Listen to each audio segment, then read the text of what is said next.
Hello and welcome to my YouTube channel. जिस तरह हमने प्रीवियस वीडियोस में बात की किया है अबाउट टेंसेस और इंडिपेंडेंट टेंसेस, हमने सब के सब क्लियर कर दिए। हमारे पास इंडिपेंडेंट टेंस है, प्रेजेंट इंडिपेंडेंट टेंस भी मैंने एक्सप्लेन किया है, पास्ट इंडिपेंडेंट टेंस भी एक्सप्लेन किया है, फ्यूचर इंडिपेंडेंट टेंस भी एक्सप्लेन किया है।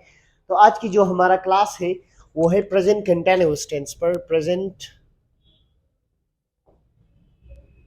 कंटिन्यूअस, आप इसको कंटिन्यूस भी कह सकते हो और कंटिन्यूअस भी कह सकते हो।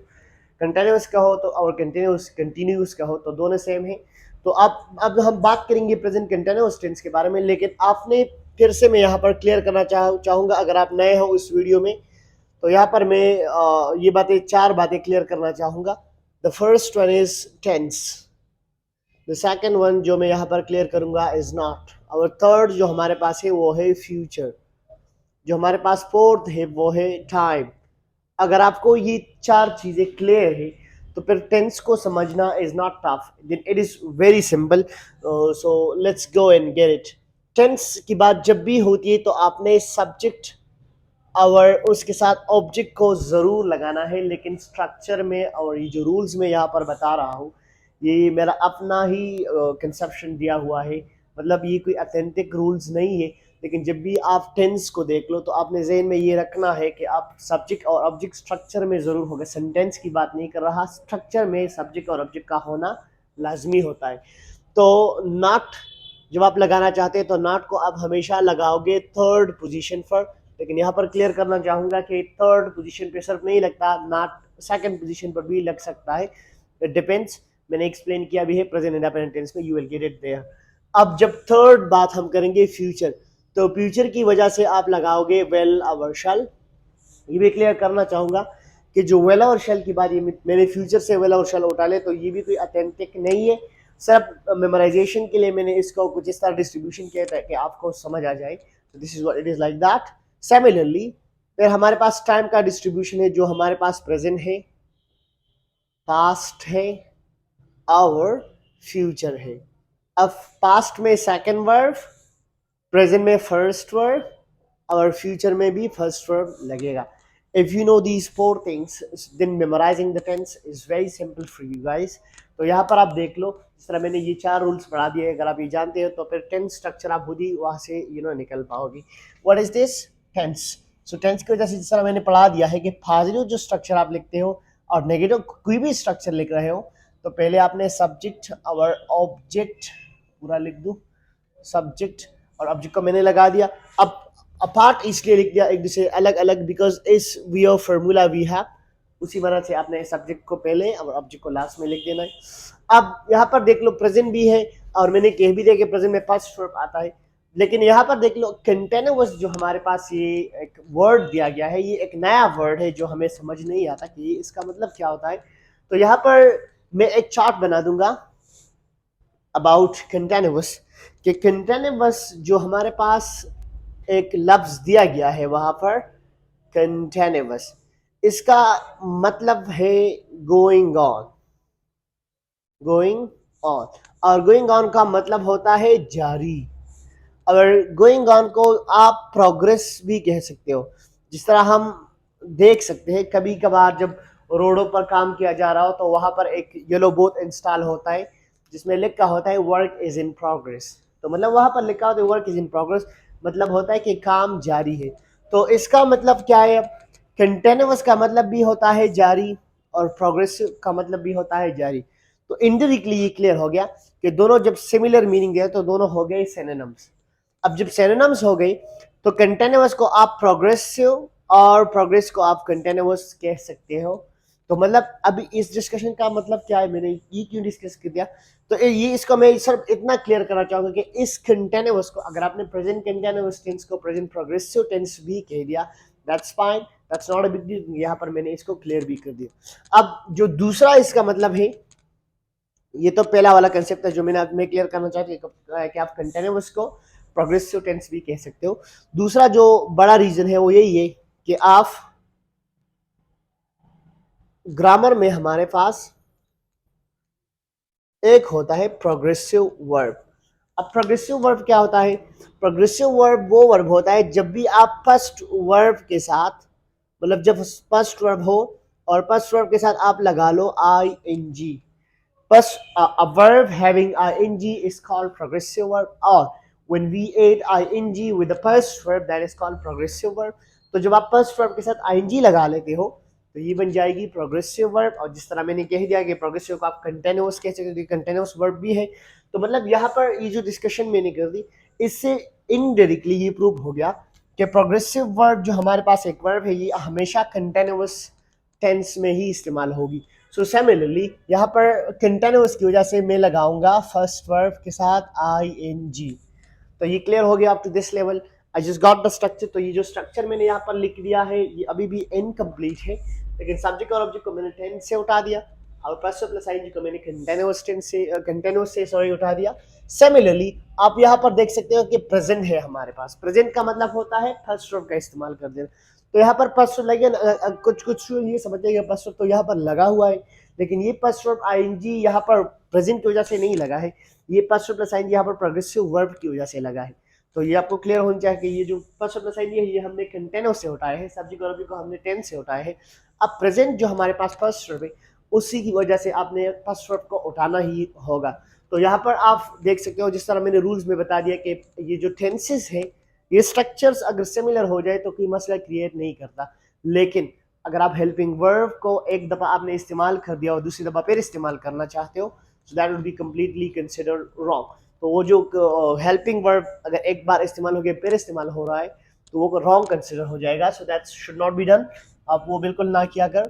तो आपने यहाँ पर इज एम आर इसको आपने यहाँ पर लगा देना है एज अ हेल्पिंग वर्ब, और ये हमारे पास है भी फर्स्ट वर्ब। तो जब फर्स्ट वर्ब है तो ये प्रेजेंट से हमने उठा लिया। सिमिलरली फर्स्ट प्लस आईएनजी हमने सॉरी कंटिन्यूअस से, और सब्जेक्ट और ऑब्जेक्ट को हमने टेंस से उठा दिया। तो ये हमारे पास है प्रेजेंट कंटिन्यूअस टेंस का एक स्ट्रक्चर। अब आप कंफ्यूज हो जाएगी इज एम आर को सर ने क्यों फर्स्ट वर्ब कह दिया। यहाँ पर एक सेंटेंस को मैं लिख लेता हूँ, चलो कि यहाँ पर मैं लिखूंगा over here, let's suppose I am a teacher. अब यहाँ पर आप देख लो, सर मैंने कहा आई एम अ टीचर, अगर आप इस एम को रिमूव कर दो तो ये बन जाएगी आई अ टीचर। तो ये पता नहीं चलता कि आप टीचर हो कि टीचर थे, लेकिन जब आप एम को लगा लो आई एम अ टीचर तो इसका मतलब होता है कि मैं एक टीचर हूँ। तो एम की वजह से इसको हम कहते हैं प्रेजेंट में आप टीचर हो। तो प्रेजेंट मतलब ये हो गई हमारे पास फर्स्ट वर्ब। सिमिलरली अगर मैं ही इज डॉक्टर, तो ही इज डॉक्टर मतलब वो डॉक्टर है, तो इसकी वजह से पता चल गया कि वो डॉक्टर है। अगर मैं कहता ही वॉज अ डॉक्टर तो वो डॉक्टर था, तो वॉज की वजह से सेकंड वर्ड पर पास हो जाती। सो सिमिलरली उसी जिस तरह मैंने ये सेंटेंसेस दो तीन बना दिए तो इसी वजह से हम इजमार को फर्स्ट वर्ब ही कहते हैं। You should be clear about. Similarly अगर मैं यहाँ पर एक सेंटेंस लिखूँ ही शी एट, इसके साथ आपने लगाना है इसको ईटिंग फूड। इट को इसलिए इट को एनिमल के लिए इस्तेमाल है, लेकिन फूड तो वो भी खाता है जो डॉग्स या वगैरह होते, वो भी तो फूड खाते। Similarly he is eating, even they eat रॉटन food but फिर भी फूड होता है। He is eating food, she is eating food, it is eating food. ये हमारे पास एज है। जब आपने इसको यहाँ पर इस्तेमाल कर देना है आईएनजी को, ये हो गई ऑब्जेक्ट और ये हो गई सब्जेक्ट। अगर आप इसको नेगेटिव करना चाहते हो, if you just want to add not, तो नॉट को आपने थर्ड पोजीशन पर लगाना है जिस तरह मैंने रूल्स में लिखा है, रूल नंबर सेकंड। तो आप यहाँ पर is MR with not first verb plus ing and then put in object। तो not को हमने third पर लगा दिया। अब जब we, you और they की बात हो रही हो एज ए सब्जेक्ट, तो फिर आपने इसके साथ R को लगा देना है एंड फिर not playing cricket। यहाँ पर आप देख लो, this is what it is, you are not playing cricket, we are not playing cricket, they are not playing cricket. अगर आप इंट्रागेटिव की बात कर रहे हो तो इंट्रागेटिव में हम बनाते हैं क्वेश्चंस। तो क्वेश्चन को आपको जिस तरह बनाओगे कि एम और जो इज है आर है इसको पहले लिखो, उसके बाद सब्जेक्ट, सब्जेक्ट के बाद person plus I N G and then in object. और ये क्लियर भी है कि ये सब स्ट्रक्चर जो है ना ये इस नेम से ही लिया गया है। तो एम आई गोइंग होम, क्या मैं घर जा रहा हूँ। Now we are going to talk about the Urdu identification with use. तो उर्दू आइडेंटिफिकेशन कुछ इस तरह है, रहा हूँ, रही है, रहा है, रहा, सॉरी, रहे हो एंड रहे हैं। रहा हूँ आई के लिए, रही हूँ शी के लिए, ही के लिए, इट के लिए भी इस्तेमाल हो सकता है। रहे हो यू के लिए, और दे के लिए, और ये होगा वी के लिए। तो ये हमारे पास इसकी उर्दू की पहचान है। फॉर एग्जाम्पल अगर मैं कहूँ कि मैं काम कर रहा, आई एम वर्किंग, वो काम कर रही, शी इज वर्किंग, वो काम कर रहा है, ही इज वर्किंग, तुम काम कर रहे हो, यू आर वर्किंग, हम काम कर रहे हैं, वी आर वर्किंग, और वो काम कर रहे हैं, they are working, become like that. So you have to be clear now. अब यहाँ पर ये तो क्लियर भी हो गया है कि कंटिन्यूअस का मतलब है गोइंग ऑन। तो जो काम going on हो means that it can be said that when an action is in progress, जब कोई भी काम अभी जारी हो तो आपने इस्तेमाल कर देना है प्रेजेंट कंटिन्यूअस टेंस को। कोई भी काम अभी अभी क्या जारी है, अभी आप देख लो मैं एक वीडियो बना रहा हूँ, अब मेकिंग ए वीडियो, अब वीडियो देख रहे हो, यूर वॉचिंग ए वीडियो, अब शायद बैठे हो तो यूर सिटिंग, मैं खड़ा हूँ, आई एम स्टैंडिंग।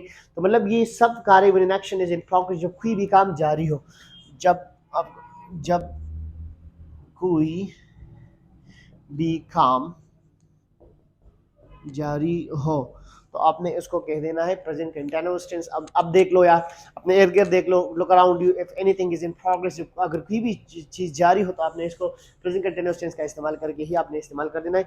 अब इसके साथ मैंने पहले वीडियो में प्रेजेंट इंडेफिनिट टेंस का एक्सप्लेनेशन किया था, अगर आपको नहीं आता so you can get it from there. अब प्रेजेंट इंडेफिनिट टेंस में मैंने कह दिया था कि हम इसमें रेगुलर वर्ब की बात कर रहे हैं, रेगुलर वर्ब की। जब आप कोई काम हर रोज करते हैं तो उसके लिए present indefinite, like for example अगर मैं वीडियो रोज बनाता हूँ so I make video on daily base. अगर अब बनाना हो आई एम मेकिंग वीडियो, तो आई मेक वीडियो और आई एम मेकिंग वीडियो दोनों में फर्क है। एक का मतलब होता है कि आई मेक वीडियो मतलब हर रोज वीडियो आप बनाते हो, लेकिन जब आप कहते हो कि I am making a video तो इसका मतलब होता है कि अभी जो वीडियो है ये मैं अभी बना शूट कर रहा हूँ, तो मैंने कहा मेकिंग वीडियो।